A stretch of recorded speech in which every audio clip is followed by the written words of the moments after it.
Dans cette vidéo, on va rappeler comment factoriser par recherche d'un facteur commun. Factoriser une somme ou une différence, c'est l'écrire sous la forme d'un produit. C'est donc le processus inverse du développement.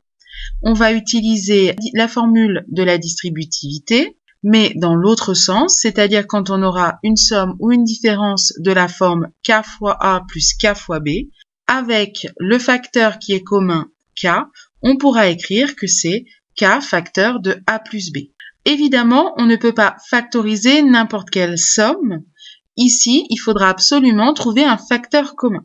Alors, il y a des moments où les facteurs communs ne sont pas apparents et donc il faut les chercher un petit peu plus. C'est ce qu'on va voir dans les deux exemples suivants. Ici, a égale 3x plus 21. Le facteur commun n'est pas évident. Cependant, 21 est dans la table de 3.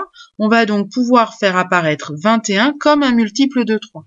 On va donc écrire que 3x, c'est la même chose que 3 fois x et 21, la même chose que 3 fois 7. Donc a, c'est égal à 3 fois x plus 3 fois 7.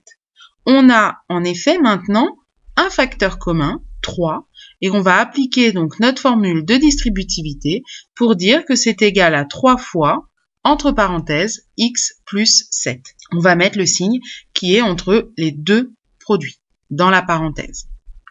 Voyons maintenant sur la deuxième expression, b égale x moins x au carré.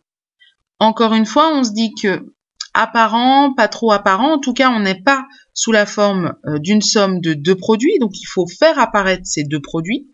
Alors, on voit bien que x au carré, on sait que c'est x fois x, donc ça serait bien si x était le facteur commun.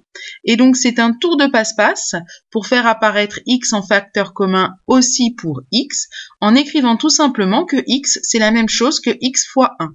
Donc, on va écrire que c'est égal à x fois 1 pour x et x fois x pour x au carré. À ce moment-là, on voit bien qu'on a x en facteur commun. On va donc pouvoir l'écrire devant notre parenthèse, x facteur de 1 moins x. Ici, on a un moins entre les deux produits, donc on écrira un moins dans la parenthèse.